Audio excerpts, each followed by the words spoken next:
A paz do Senhor a todos os irmãos e ouvintes da Palavra de Deus. Mais uma lição bíblica para a nossa meditação.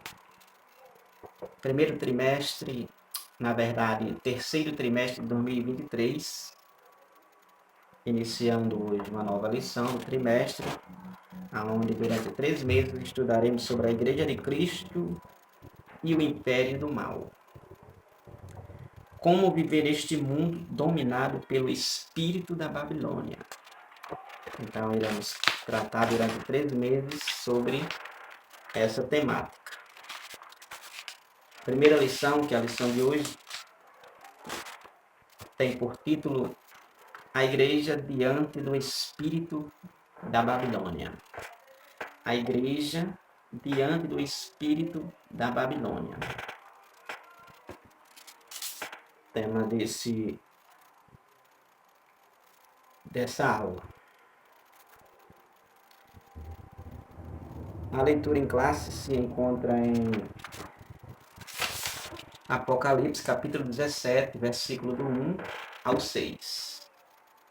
Apocalipse, capítulo número 17, versículo do 1 ao 6.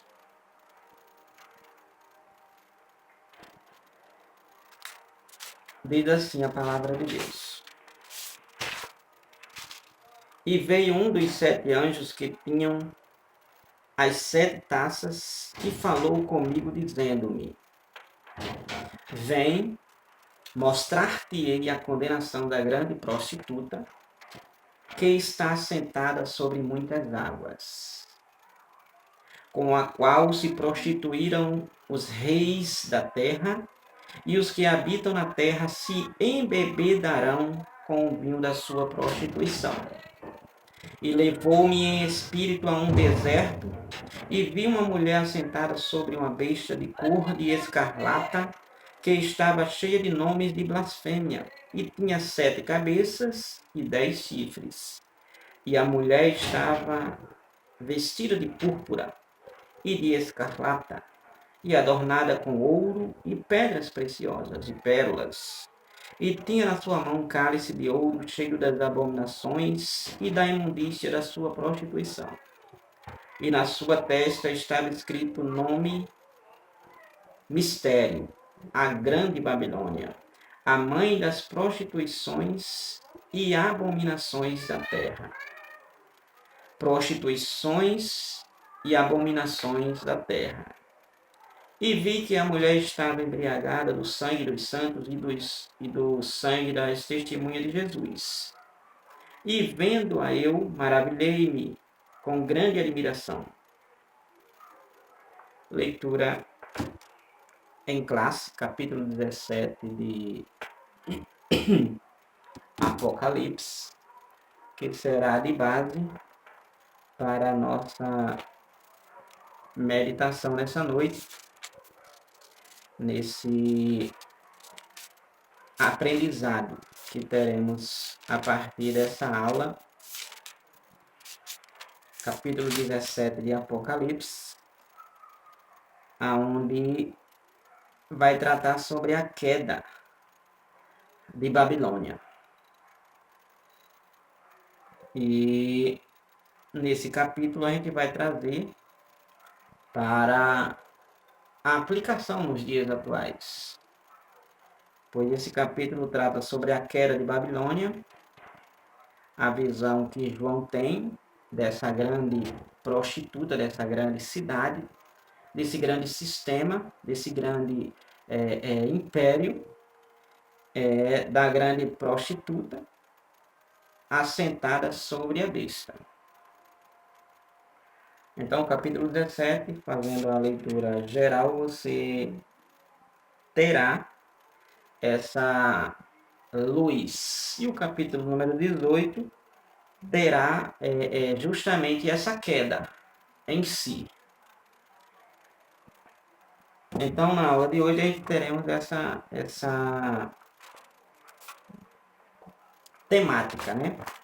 Sobre aí a questão da igreja, a Igreja de Cristo, diante do espírito da Babilônia. ou seja, um sistema operado pelo próprio inimigo, o anticristo, o diabo. Na introdução, o comentarista ele deixa claro que nesta lição não se pretende identificar a Babilônia literal, nem listar os eventos da grande tribulação. Não se pretende, nessa aula, listar ou listar, dizer literalmente quem é essa Babilônia. Literalmente. Não se pretende nem listar os eventos da grande tribulação, que é justamente esse período onde a grande Babilônia será de maneira presente, de maneira real, aonde decorre, né, do arrebatamento da igreja, né? Decorre após do arrebatamento da igreja. Então essa grande Babilônia entra em cena, que durante séculos e milênios ela foi uma grande inimiga do povo de Deus e ainda continua sendo que de forma mais abrangente hoje em dia. Então não se pretende identificar a Babilônia literal, nem listar os eventos da grande tribulação. Nosso objetivo é alertar a igreja acerca dos aspectos gerais. O objetivo dessa aula é alertar a igreja, a congregação, acerca dos aspectos gerais do espírito da Babilônia presente no cenário global em que vivemos. Então, a aula ela tem essa temática tem por objetivo identificar justamente aí de forma geral, né, o espírito da Babilônia atuante nesse presente século que estamos vivendo. O comentarista desta lição desse trimestre é o pastor Douglas Batista, que ele atua no Distrito Federal, Assembleia de Deus do Distrito Federal, Assembleia de Deus de Missão, Distrito Federal, Brasília. Então, no tópico número 1, nós temos aí a Babilônia e seus nomes. A Babilônia e seus nomes. Aí nós temos aí subtópico 1. Nós temos que a Babilônia, no subtópico 1, está grifado como a grande prostituta. Então a Babilônia ela é identificada no Apocalipse 17 como a grande prostituta ou a grande meretriz. Que meretriz é a palavra para prostituta, equivalente a prostituta.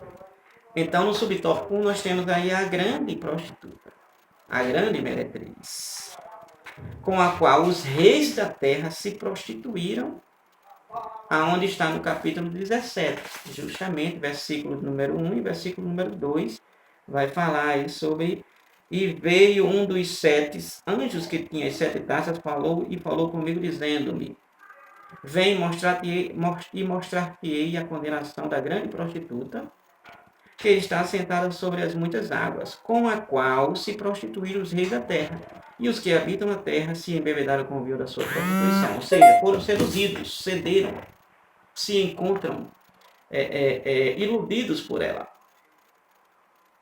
Então, a grande prostituta, subtópico número 2, número 1, do tópico 1, a Babilônia e seus significados. Então, a grande prostituta é um dos seus nomes dado para essa grande prostituta, com a qual os reis da terra se prostituíram. Então, no grego, alguns textos aqui, alguns termos, nós temos aqui que no grego aí nós temos porne, que significa prostituta, temos aí porneu, que significa prostituir-se, e porneia, prostituição. para o termo prostituição, a grande prostituta. Temos aí 3 termos aí que vai falar sobre prostituir-se, prostituta e prostituição. Então, no Antigo Testamento, a questão das palavras, essas que a gente mencionamos agora, então, essas expressões elas apontavam para a idolatria. Quando se tratava de se voltar para a idolatria, se tratava de prostituição, se tratava de prostituir-se diante de Deus. Seria uma prostituição espiritual. Era categorizada, era abordado pelos profetas, era abordado pelos homens de Deus, servos de Deus. Quando o povo caía na idolatria, quando o povo era infiel a Deus, então era taxado esse termo prostituição, porque é o mesmo equivalente e dá na mesma linha. Então nós temos aí, era uma prostituição espiritual. Era uma prostituição espiritual. Em Naum, capítulo número 3, versículo número 4, Naum, capítulo número 3, versículo número 4, está tratando aí sobre a questão dessa devida prostituição espiritual.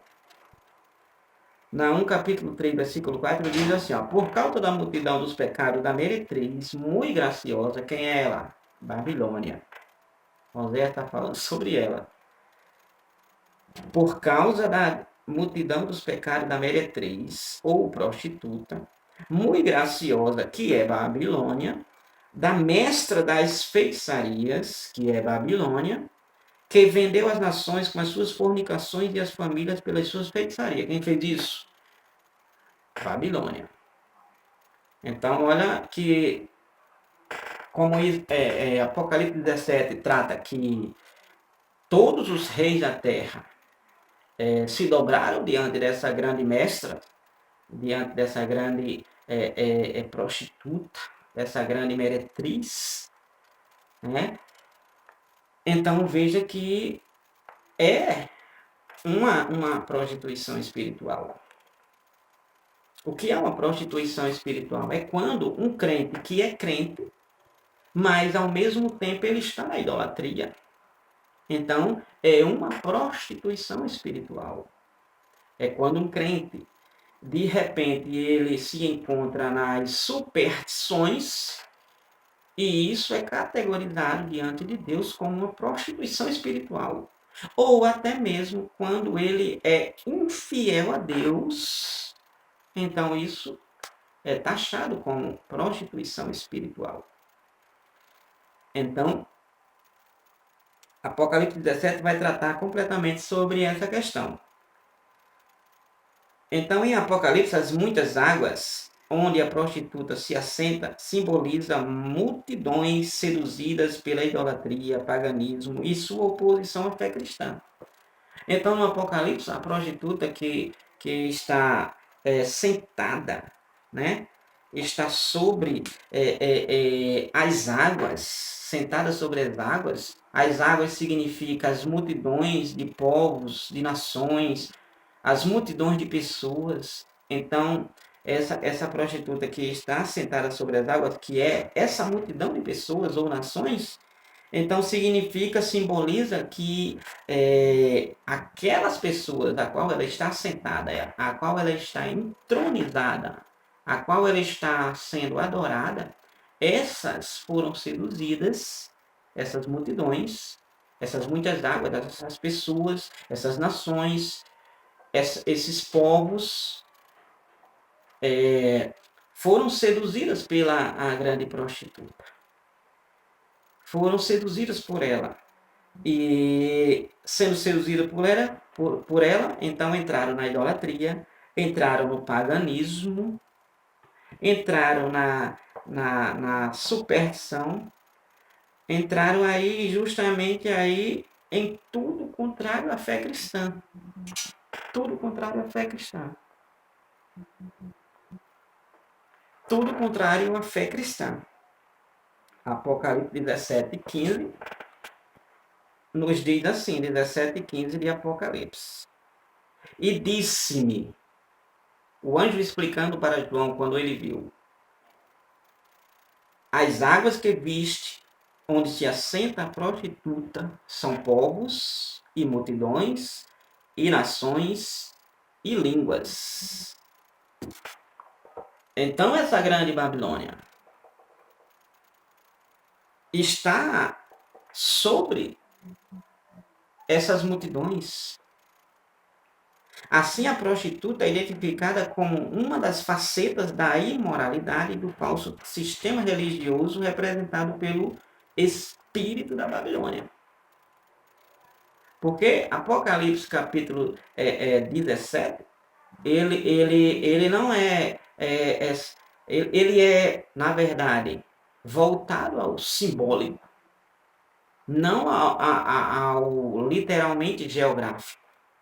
Ele é abrangente ao simbólico. Ele é abrangente ao simbólico, aonde representa todo o sistema religioso representado pelo espírito da Babilônia, espírito do anticristo, dominado pelo diabo, dominado por Satanás. Apocalipse 17 e versículo 5 diz assim. No versículo 5 do capítulo 17 diz assim: E na sua testa estava escrito o nome, mistério, a grande Babilônia, a mãe das prostituições e abominações da terra.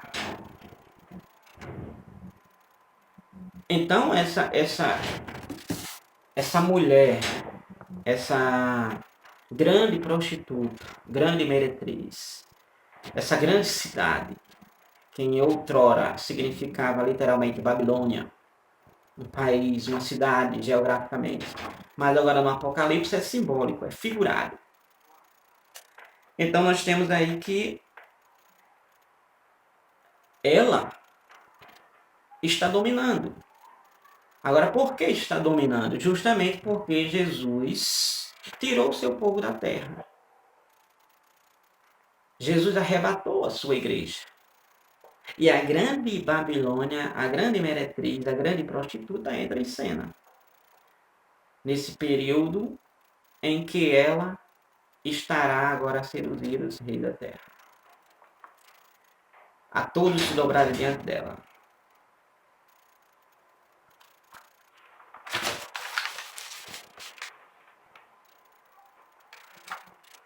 Então essa mulher do Apocalipse, ela está vestida de púrpura e de escarlata.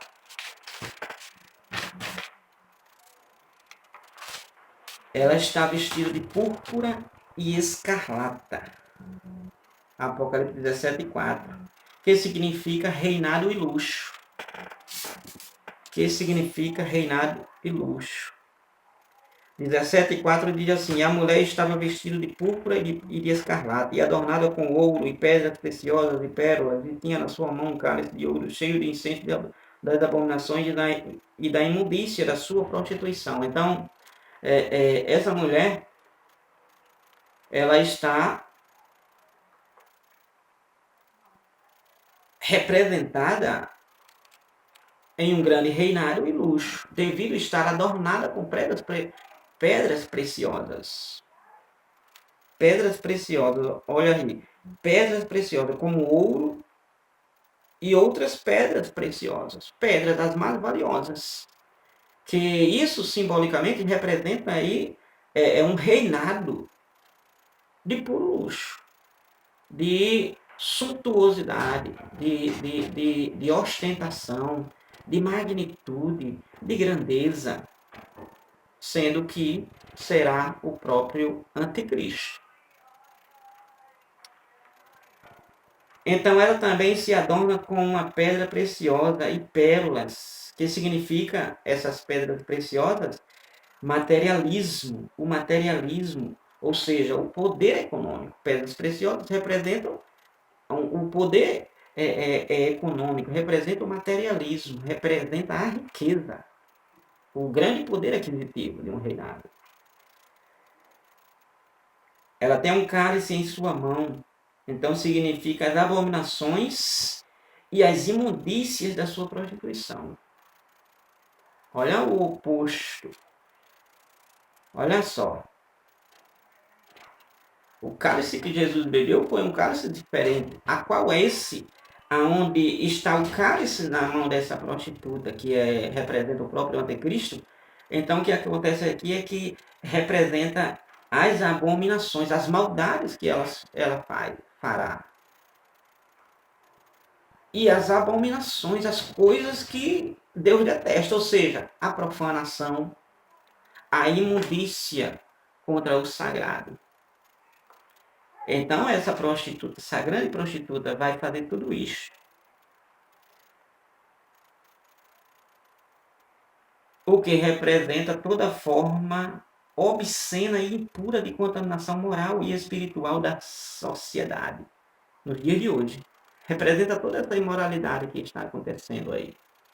Aonde a mídia, aonde os zombadores, querendo zombar de Deus, querendo zombar do Evangelho, querendo zombar de Cristo, da palavra de Deus, estão aí. Aonde o anticristo, do Apocalipse 17, que é denominado aqui como a grande prostituta, a grande meretriz, né? Fará coisas verdadeiramente nesse período obscenas. Obscenas. Então a fera do Apocalipse 17, a fera da qual a mulher está assentada, vai falar no capítulo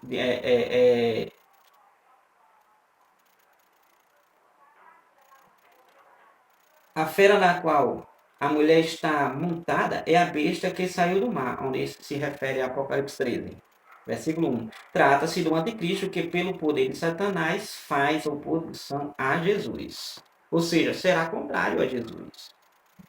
Ele vai querer receber adoração, ele vai querer receber reverência, majestade, ele vai querer receber obediência, ele vai querer receber aclamação. Então, esse do capítulo 13, que justamente é a fera aí, onde a mulher está montada, é a besta que saiu do mar. Apocalipse 13, versículo 1. Trata-se do anticristo que, pelo poder de Satanás, faz oposição a Jesus. 2 Tessalonicenses, capítulo 2, versículo 4, 9 e o versículo 10. Então, suas 7 cabeças e 10 chifres simbolizam os poderes do mundo e a sua força política. Tudo isso falando sobre a grande Babilônia, tudo isso falando sobre a grande prostituta ou a grande meretriz. Tudo sinonimando, né, como, de maneira resumida, o anticristo. Então, a união entre o cavaleiro, que é a mulher aí, e a montaria, que é a besta, simboliza a nefasta força do sistema religioso, econômico e político do espírito da Babilônia.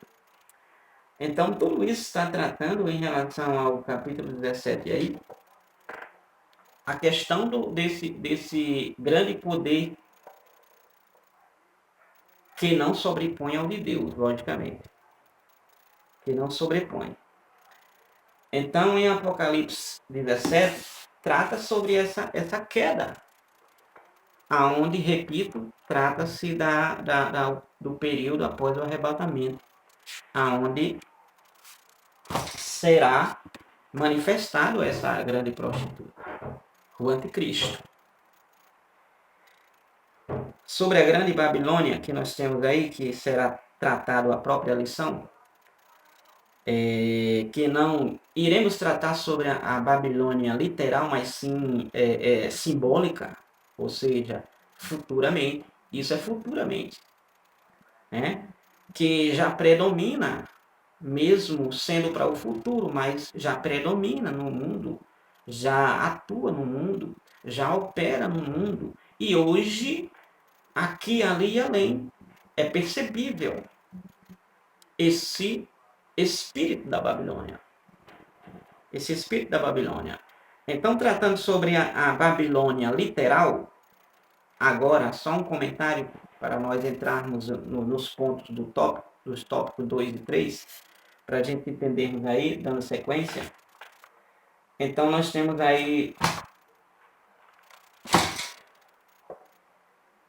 do hebraico Babilônia, que é Babel, significa porta de Deus, aonde o nome não faz jus. O nome não faz jus, ou seja, não tem nada a ver. Ou seja, é completamente ao contrário. Mas o nome significa porta de Deus. Então é capital, Babilônia, capital, foi a capital do Império Caldaico, a cidade nos tempos bíblicos, essa cidade nos tempos bíblicos, florescia às margens do Eufrates, o grande rio Eufrates, a 80 quilômetros ao sul da moderna Bagdá. Durante vários séculos foi o centro comercial do mundo antigo, Babilônia, durante muitos séculos. Supõe-se tenha sido ela fundada por volta de 3000 a.C., a Babilônia, supõe-se. Então, segundo calculou Heródoto, esse teólogo, encerrava uma área de 322 quilômetros quadrados. A Babilônia, Heródoto calculou e chegou a uma média de 322 quilômetros quadrados, aonde consistia essa Babilônia. Babilônia literal, geograficamente. Então é muito extenso, era muito extenso, era monumental, era murado, muralha, fortaleza, era um país, era uma cidade fortificada. Além de sua importância histórica política, Babilônia, para o Israel do Antigo Testamento, Babilônia pontua na escatologia bíblica como símbolo máximo do sistema criado por Satanás. Então, desde a literalidade Babilônia, geograficamente, conforme Heródoto, concordo plenamente, Babilônia como símbolo máximo do sistema criado por Satanás.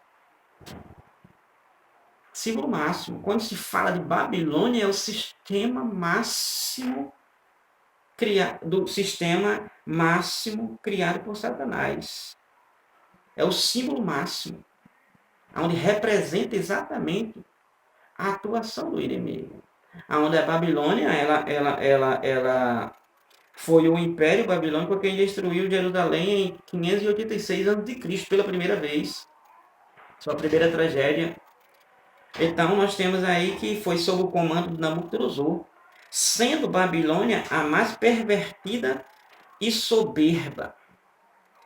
A mais pervertida e soberba das cidades. Babilônia era mais, por quê? Porque tinha um grande poder econômico, um grande poder político, era bem fortificada, era bem armada, tinha os melhores soldados, exércitos, né, valentes, cruéis.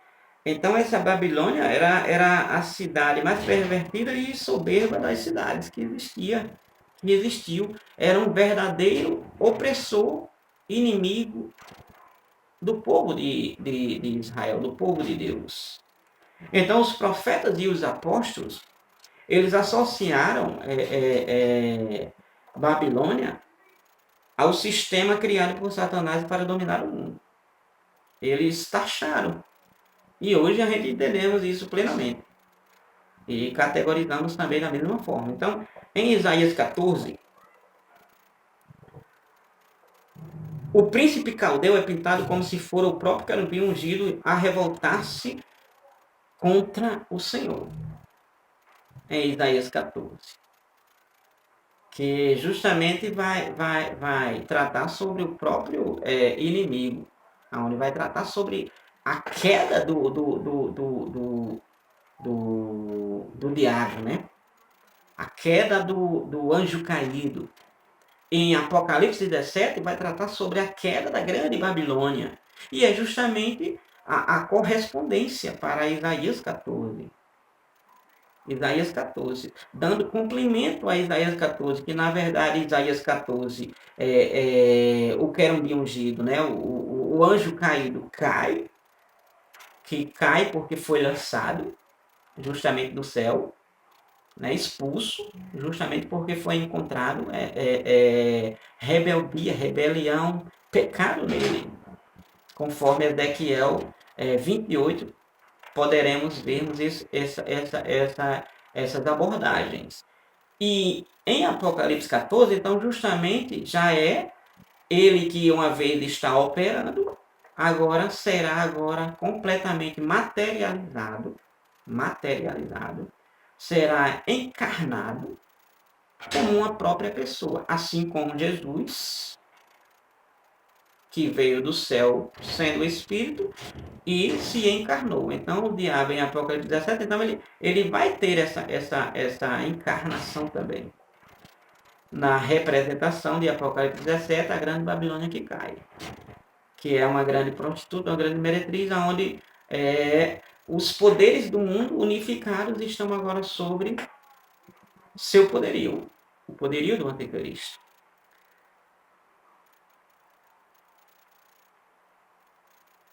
Então, a Babilônia hoje é este sistema maligno e perverso que busca substituir. Hoje, a grande Babilônia, que literalmente, como cidade, seduziu, dominou, escravizou, foi cruel.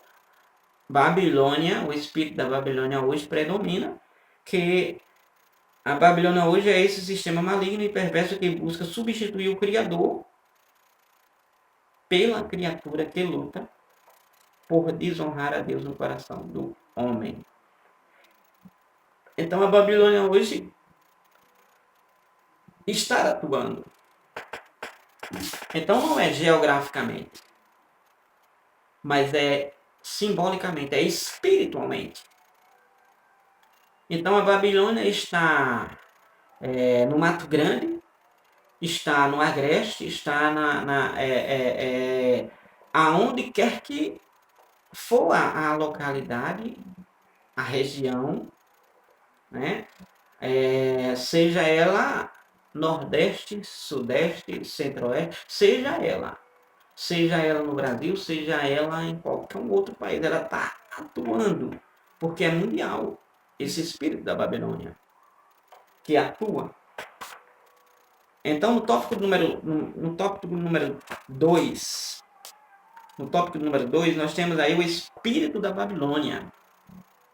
O espírito da Babilônia, que teremos muitas abordagens aqui aplicando para os dias de hoje. Nós temos aí o espírito da Babilônia. Então, no sistema, subtópico 1, no sistema religioso. O espírito da Babilônia no sistema religioso. O comentarista diz assim, o espírito da Babilônia faz com que as pessoas sejam seduzidas pela prostituição espiritual. Hoje, é justamente Apocalipse 17:2, quando ele vai tratar, Apocalipse 17:2, que diz assim, com a qual se prostituem os reis da terra e os que habitam na terra se embebederam com o vinho da sua prostituição. Então, Apocalipse 17:2 é justamente o comentarista aqui. Ele diz aqui que o espírito da Babilônia faz com que as pessoas sejam seduzidas pela prostituição espiritual. Então, as pessoas podem achar que isso é normal, essa prostituição espiritual no meio religioso. Essa prostituição espiritual, as pessoas negando a Deus, negando a Cristo, as pessoas vivendo de qualquer forma, as pessoas não tratando Deus com o devido respeito ou reverência, não tratando Deus com a realeza que verdadeiramente ele deve ser tratado. Então as pessoas hoje estão justamente fazendo isso porque por trás de tudo isso está a prostituição espiritual. Não é outra coisa, é a prostituição espiritual. O comentarista diz assim, nesse sentido, o culto ao ego torna o ser humano um amante de si mesmo, do dinheiro e dos deleites. Então, por que o ser humano atenta para si? Por que o ser humano está atentando para si?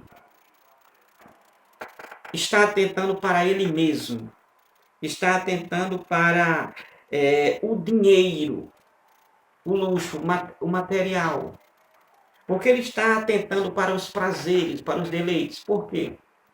É justamente por causa da prostituição espiritual. É por causa justamente do espírito da Babilônia.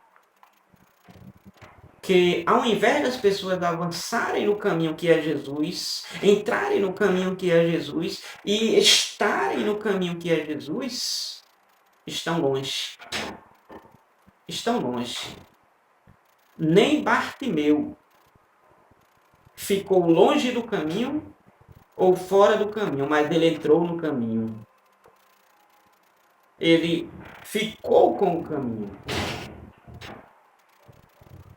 1 Timóteo,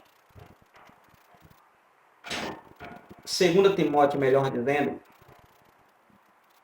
capítulo número 3, versículo 2 e versículo 4, nos diz assim: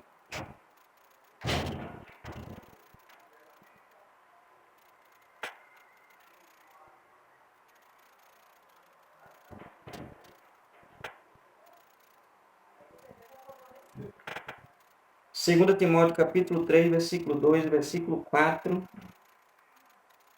assim diz a palavra de Deus quanto à questão do espírito da Babilônia ou a prostituição espiritual. 3, 2 e 4 diz assim, porque haverá homens amantes de si mesmo, avarentos, presunçosos, soberbos, blasfemos, desobedientes, a pais de mães, ingratos, profanos, sem afeto natural, irreconciliáveis, caluniadores, incontinentes, cruéis, sem amor para com os outros, ou seja, se preocupa só consigo. Traidores, obstinados, orgulhosos, mais amigos do direito do que amigos de Deus. Então, por que isto? Agora, atente. Todos esses indivíduos dentro de igreja, dentro das igrejas, avarentos, presunçosos, soberbos, blasfemos, desobedientes, rapazes e mães, ingratos e profanos, sem afeto natural, irreconciliáveis, caluniadores, incontinentes, cruéis, sem amor para com os bons, traidores, obstinados, orgulhosos, sem mais amigos dos deleites do que amigos de Deus. Todos dentro das igrejas. Como que fosse a maior normalidade do mundo. Ou seja, as igrejas têm que estar lotadas de pessoas realmente. Mas pessoas transformadas. Mas pessoas que nasceram de novo. Aceitaram a Cristo e tiveram as vidas transformadas. Mas por que as pessoas continuam ainda nas igrejas? Vão nas igrejas. Já não são mais ouvintes, já levantaram as mãos. Mas continuam com a mesma vida. Isso é a prostituição espiritual. Isso é o espírito da Babilônia. Isso é o espírito da Babilônia no sistema religioso. Aonde deveria ser diferente. Então, nesse sentido, o culto ao ego torna o ser humano amante de si mesmo, do dinheiro e dos deleites. É por isso que a preocupação hoje, indo mais um pouco adiante, a preocupação hoje é com o dinheiro. A preocupação hoje é com paredes, é com tetos. A preocupação é com o desnecessário. Certo que é fundamental a estrutura arquitetônica, a construção civil, o templo. Mas a importância está sendo focada só no material. A importância está sendo dada só ao materialismo. E tudo isso não é para outro. É para satisfação própria. É para satisfazer o ego humano. Não é para o espiritual. É para o ego humano. Como Paulo disse, inteiramente, 2 Timóteo 3, 2 a 4. Então, além disso, o argumento de liberdade, isso tudo é sistema religioso. E é o espírito da Babilônia por trás. Então, o argumento da liberdade, ou seja, o argumento da liberdade estimula a devassidão por meio do afrouxamento da moral. Ou seja, se aceita tudo. Não pode corrigir, não pode disciplinar, não pode tirar, porque precisa de 1000 testemunhas, precisa ser provado, precisa ter uma filmagem, precisa ter um áudio, precisa ter uma comprovação, uma testemunha certo que é preciso. Certo que é preciso. Mas a maioria das vezes isso é por causa do afrouxamento da moral. Porque perde dinheiro. Não é porque perde uma alma, é porque perde dinheiro. E por trás de tudo isso é o espírito da Babilônia. No sistema religioso operando, mesmo em igrejas tidas por evangélicas. Então, predomina o ecumenismo doutrinário que provoca a erosão da fé bíblica. O relativismo que rejeita a doutrina dos apóstolos, ou seja, relativizando, é absoluto, não é relativo. Ou seja, não muda, mas é relativizando e rejeitando a doutrina dos apóstolos de autoridade bíblica. Ou seja, a palavra de Deus está sendo escassa, porque os ensinamentos são relativos, não são absolutos. Está ficando extinta porque a prioridade não é ela, não está sendo ela. E tudo isso, por trás de tudo isso, é o espírito da Babilônia. No sistema religioso, mesmo tido por evangélico, mesmo tido por cristã, igreja cristã. A fundo por trás de tudo isso é o espírito da Babilônia. Infelizmente. Mas Deus conta com os seus para não se dobrar diante desse sistema religioso. O humanismo reinterpreta e resignifica os mandamentos divinos, ou seja, está errado o que Deus disse, está errado o que foi escrito, é preciso atualizar a Bíblia e aí por diante. Isso é o relativismo, isso é o humanismo, na verdade. E por trás está o espírito da Babilônia, no próprio sistema religioso. E o sincretismo. E o que é o sincretismo? É a mistura do sagrado com o profano. Sincretismo é a mistura de crendices. É a mistura de crendices, é a mistura de coisas, elementos, está sendo colocado elementos em cultos onde não deveria estar, porque os elementos de um culto é o louvor, é a oração, é a palavra, é a leitura, é a oferta. Não precisa de outros elementos. E isso é o sincretismo. É o sincretismo. Se alguém vai orar por alguém, precisa de alguém representando aquele alguém.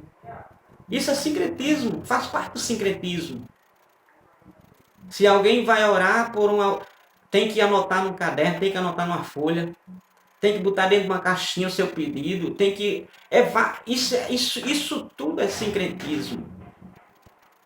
Tem que queimar aqueles pedidos que foram anotados em... Sincretismo, isso está dentro do sincretismo religioso. Está dentro do sincretismo religioso. E muitas outras coisas que têm sido infiltrada, colocada, oficializada. O espírito da Babilônia no sistema religioso. Aonde esse sistema religioso, aonde muitos falam, muitos pregam, muitos ensinam, hoje não tem filtragem. Hoje o microfone é ocupado por qualquer um. Qualquer pessoa chega lá e ocupa com qualquer coisa. Por trás de tudo isso é o sistema religioso com o espírito da Babilônia. Com o espírito da Babilônia. Segundo subtópico, no sistema político e cultural. O espírito da Babilônia exerce forte influência na política e na cultura. Pautas progressivas de inversão de valores são impostas em afronta à cultura cristã. Pautas são colocadas dentro do sistema político e cultural. Olha, estávamos no subtópico 1, no sistema religioso, onde tem operado. É só analisarmos 1 Timóteo, 2 Timóteo 3, 2 a 4. E a gente veremos. E prosseguindo a leitura, a gente veremos. E isso é uma realidade. Isso é uma realidade. Aí agora no subtópico 2 nós temos aí o espírito da Babilônia no sistema político e cultural.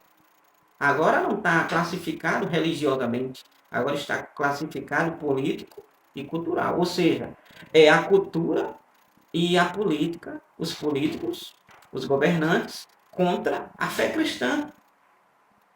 Então, pautas progressivas de inversão de valores são impostas em afronta à cultura cristã. Olha só, tais como a apologia ao aborto, está em pautas. Os políticos aprovando, os políticos debatendo, os políticos querendo legalizar, querendo normalizar, querendo valorizar, querendo dar até mesmo ganhos para as pessoas nesse sentido, querendo incentivar o aborto. Então, pautas como essa, isso faz parte do quê? Da política e da cultura contra a fé cristã. Então, a apologia ao aborto, a ideologia de gênero, que isso é inegável, percebível. O que mais tem polêmicas no mundo da mídia, justamente por causa disso. A ideologia de gêneros, o homem não é homem, a mulher não é mulher. Ela pode escolher, ele pode escolher o que quer ser. E ai de quem for contra. Então isso é o espírito da Babilônia, o espírito do anticristo no sistema político e cultural. A legalização das drogas e da prostituição. Veja só que absurdo. Mas é o que está operando. E está ganhando força. E vai ganhar força. Quando Jesus arrebatar a sua igreja, então isto que hoje está sendo revidado pela minoria, lógico, será agora acatado de maneira global. De maneira mundial. Que a inversão de valores, como Isaías 5:20. O que é mal diz que é bem. O que é ruim, o que é amargo diz que é doce. É ao contrário, inversão de valores. Inversão de valores. Então, fundamentalistas, quando se revida, quando se é contra essas pautas, então é considerado como fundamentalistas. Ou seja, quem discorda, quem é contra essas pautas políticas em congressos. Então, coagida pelo politicamente correto, a sociedade imatura, coagida, induzida, né, forçada, coagida pelo politicamente correto, a sociedade assimila e defende a nova cultura. Enquanto os cristãos é contra, a sociedade apoia. Enquanto os evangélicos discordam, a sociedade em peso grita aprovando.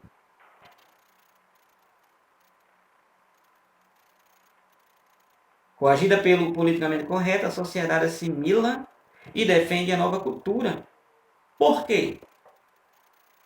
Porque por trás de tudo isso está o espírito da Babilônia, o espírito do anticristo, está operando e dominando para campear o religioso, o político e o cultural. Tudo em defesa do domínio, do império e da vida livre, sem dar contas para Deus. Mas no final de tudo, terá de prestar conta. Então, nesse contexto, cristãos são perseguidos e julgados. Então, é por isso que existe a perseguição religiosa. É porque está levantando a bandeira contrária. Está justamente sendo oposto da maioria. Não está indo com a sociedade. Não está concordando. Terceiro subtópico, no sistema econômico. Então, no sistema econômico, por trás de tudo isso, está quem? O espírito da Babilônia, que está operando. O livro de Apocalipse registra o enriquecimento dos mercadores por meio da exploração, da luxúria e da licenciosidade, de espírito da Babilônia, ou seja, da prostituição espiritual. Então, quando tudo isso é acatado, o afrouxamento moral, quando é acatado essas pautas, né, anticristãs, contrárias à palavra de Deus, porque a palavra de Deus não aprova nenhuma das tais, ao contrário, ela reprova. Então, está esse sistema aí econômico operando. Aonde, nesse sistema econômico, então, os poderosos é que estão recebendo a barganha. Enquanto uns estão por baixo, eles estão por cima. Enquanto muitos morrem, eles que estão lucrando. Eles é quem estão lucrando. Então, ele mostra como o comércio e o governo subornam os cidadãos por avareza, dinheiro e poder. Apocalipse, Miqueias 2, 1-3, Apocalipse 18, 12 e 13. 18, 12 e 13. As pessoas são motivadas a levar vantagens financeiras, ilícita e imoral em prejuízo do próximo. Então, não se preocupam com o próximo. Os governantes não estão se preocupando com a pobreza, não estão se preocupando com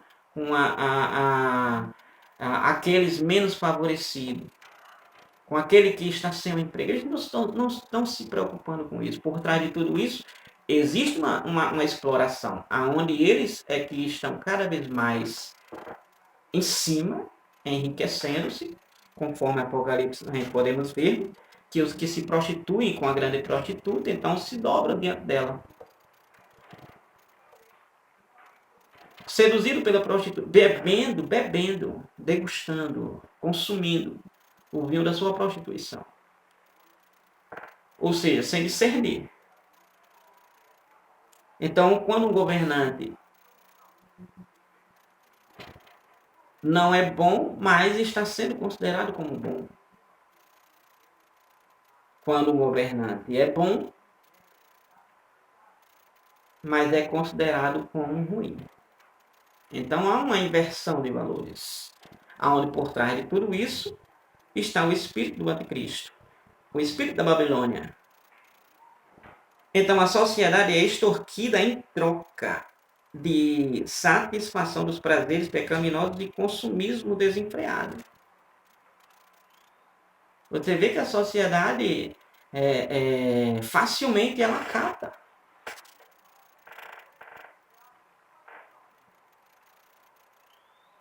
Em troca da satisfação dos prazeres pecaminosos.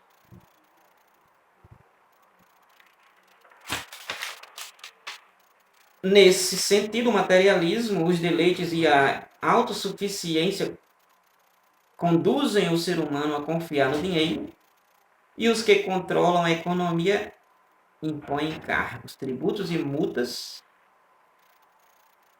em desfavor do cidadão impotente. Insensato. Então o cristianismo ele precisa ser fortalecido. Ele precisa se fortalecer.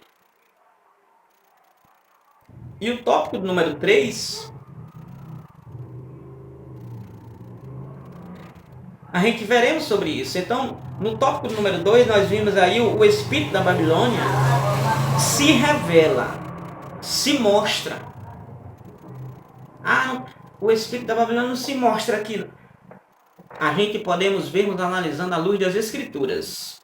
Você pode analisar à luz das Escrituras se ele está campeando aonde você congrega, aonde você atua, aonde você reside, aonde você está situado. Você pode ver à luz das Escrituras, sobre as Escrituras, através das Escrituras, passando pelas Escrituras, o crivo, a peneira. Você perceberá de maneira cabal. Então, o espírito da Babilônia se revela no sistema religioso, político, cultural e econômico, ou seja, nesses 3 poderes. Político, econômico e religioso. Então, como combater? No tópico número 3, nós temos aí a posição da igreja diante do espírito da Babilônia. A posição da igreja diante do espírito da Babilônia. Diante desse sistema que quer se infiltrar ou já se infiltrou, ou está infiltrado. Subtópico 1. Não negociar a ortodoxia bíblica. Não negociar a ortodoxia bíblica. O que significa não negociar a ortodoxia bíblica? Não negociar a crença correta. É assim que a Bíblia diz? É assim que eu creio. Existem aqueles que dizem que não é só porque a Bíblia não disse que eu não posso crer. Lógico, é possível sim. Mas se a Bíblia não diz e você ou eu, nós estamos dizendo, mas mesmo se nós estivermos dizendo e não for exatamente o que a Bíblia está dizendo, mas aquilo que estamos dizendo, transmitindo, tem que ser verdadeiramente relacionado. Tem que estar coerente. Tem que estar ligado. Tem que estar conforme, para não ferir as Sagradas Escrituras, para não anular as Sagradas Escrituras. Então, não negociar a ortodoxia bíblica. Não abra mão da ortodoxia bíblica. Não seja lesado, não seja enganado. Não creia em tudo quanto se diz. Examine as Escrituras. Examine as Escrituras para você poder entender a ortodoxia verdadeira, a crença verdadeira. Aonde hoje em dia está sendo uma apologia muito grande à oração, sendo que essa oração está perdendo, devido tão propagada, está perdendo originalmente o seu termo, seu significado. Jesus, ele muito reprovou sobre essa questão, porque existia aqueles que gostavam de se apresentar, gostavam de se exibir, gostavam de ser ouvido. É preciso passar pela ortodoxia bíblica, a crença correta. E a crença correta é segundo as Escrituras. É de maneira sincera, é de maneira simples, é de maneira oculta, é de maneira não tocando trombeta, é de maneira não... e etc. É preciso nós examinarmos as Escrituras. 5,39 de João, Jesus recomendou, examine as Escrituras. 12:24 de Marcos, se não me foge a memória, Jesus disse, examinai as Escrituras. Colossenses, capítulo número 3, versículo número 8, se não me escapa da memória, se não me foge da memória, Paulo disse, ninguém vos faça presa sua. Que você não seja presa de ninguém. E para você não ser presa de ninguém, para você não ser enganado por alguém, você precisa ser um examinador das Escrituras Sagradas. Então é preciso ter uma crença correta, uma crença verdadeira, que é justamente a ortodoxia bíblica, é crer corretamente.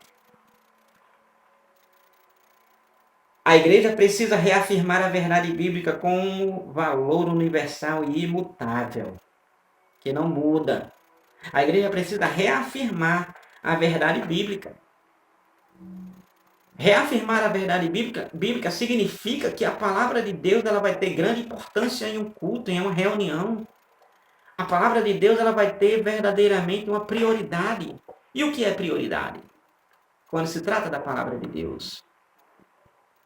Se trata simplesmente de ler uma leitura bíblica? Não. Se trata simplesmente de colocar uma pessoa escalada para aquele determinado culto? Não, não se trata disso.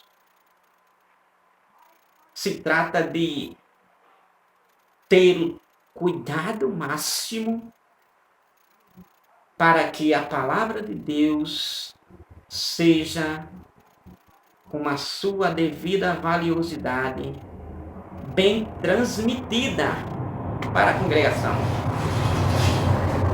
para o povo que ali chegou para se alimentar. Então, para isso, exige muito. Logicamente, precisa ter uma pessoa escalada, um pregador, um ensinador para aquele determinado culto. Precisa. Mas que assim atua, precisa ter um compromisso com a palavra de Deus. Precisa ser um leitor da palavra de Deus. Precisa ser um estudante da palavra de Deus. Precisa ser um praticante da palavra de Deus para poder transmitir ela do jeito que ela é. E ela alcançar os corações, levando a mensagem fiel e verdadeira, de acordo com como ela foi escrita. para ela ir de encontro com aquele que está ouvindo, com o poder exatamente que ela tem. É por isso que Paulo disse que não me envergonho do Evangelho 1,16 de Romanos, porque ele é o poder de Deus e salvação para todo aquele que crê. Então o Evangelho, quando ele é transmitido de acordo com o objetivo que ele foi escrito, então é ele que vai ser agora levado aos ouvidos, esse devido poder. Então é preciso reafirmar essa verdade bíblica. Além disso, por meio do estudo bíblico sistemático e doutrinário, torna-se possível capacitar o crente para enfrentar o espírito da Babilônia e suas ideologias contrárias aos valores absolutos da fé cristã, com mansidão, temor e boa consciência. Então, é isto que vai produzir um crente. É isto que vai dar fortaleza para aquele que está ouvindo. Porque ele foi encharcado, ele foi ensinado, doutrinado sistematicamente. Até hoje, pessoas sem saber, muitas vezes, o devido significado de temas simples de maneira doutrinária. É preciso a igreja não negociar a ortodoxia bíblica. A igreja dar o devido valor à palavra de Deus. É importante o louvor. É importante os outros elementos, mas a palavra de Deus. A palavra de Deus. Não precisa barulho. Não precisa movimento, agitação. Não precisa fundo musical. A palavra de Deus, ela vai produzir seu devido efeito nos corações, nas vidas. Subtópico 2. A posição da igreja. Primeira, não negociar a ortodoxia bíblica, ou seja, a crença correta. Que essa crença correta vem através da palavra verdadeira. Subtópico 2. Formar o caráter de Cristo. É por isso que a igreja precisa reafirmar a verdade bíblica. Falar a verdade bíblica, hoje, amanhã e sempre. De manhã, de tarde e de noite. Não importa. Não importa. Há trabalhos, já ouvi várias vezes, que não tem palavra. Mas os irmãos alegam, tem palavra. Não tem palavra. Não tem palavra.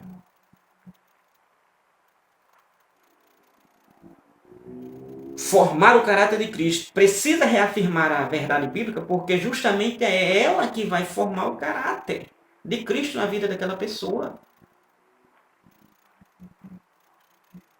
Formar o caráter de Cristo refere-se à nova vida. Refere-se a deixar o mundo. Modo de pensar é outro pensamento. É a mente de Cristo. E agir. Então se refere a uma nova vida. Se refere a um novo modo de pensar. E principalmente de agir. Por quê? Porque agora ela pertence a Cristo. Aí as pessoas começam já a oficiar. Aí não tem ainda o modo de pensar de Cristo, o modo de agir de Cristo, e ainda não pertence a Cristo. Ainda é igualzinho ao mundo. Ainda é igualzinho ao mundo. Aí está trabalhando no seio da igreja, no altar. Está atuando. É preciso. A igreja precisa se posicionar diante disto. É a obra de Deus, não é de qualquer forma. Não é qualquer um. Não pode ser. Não pode ser qualquer um. Jesus ensinou que pelo fruto se conhece uma árvore.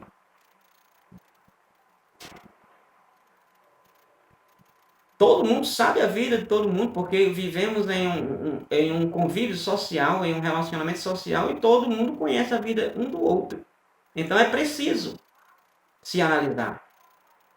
Hoje em dia, nas redes sociais, de casa mesmo, você consegue ver a vida social daquela pessoa, as postagens, como um cristão pode postar roupa de propaganda de festas mundanas, fazendo sinais, fazendo poses, biquinhos, né? E aí por diante, sensualidade.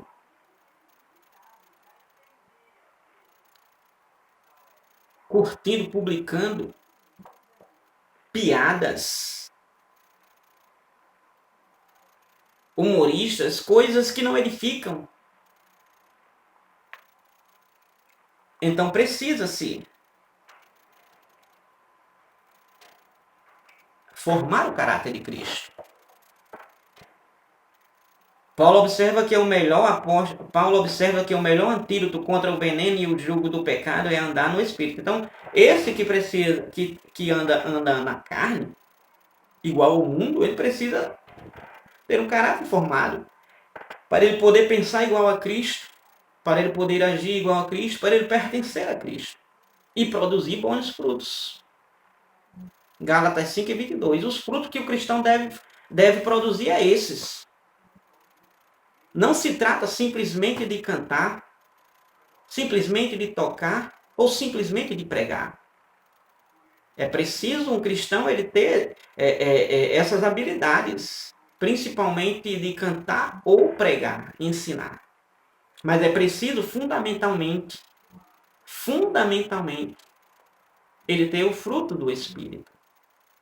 As características de Cristo. Como pode um cristão ser de Cristo e ser mau? Ser maldoso? Ser traiçoeiro?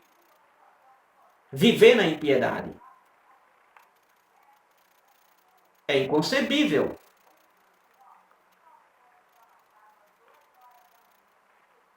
Então, a falha na formação moral do caráter produz pseudos cristãos escravizados pela carne.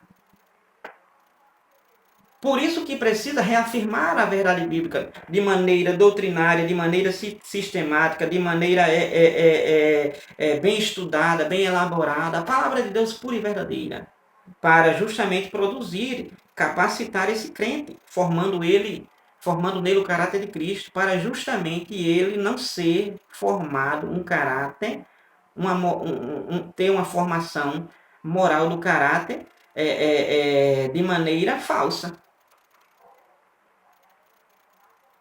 Escravizado pela carne. Imagina um cristão, considerado cristão, mas ainda ser escravizado pela carne, dominado pela carne, dominado pelo pecado, viciado pelo pecado.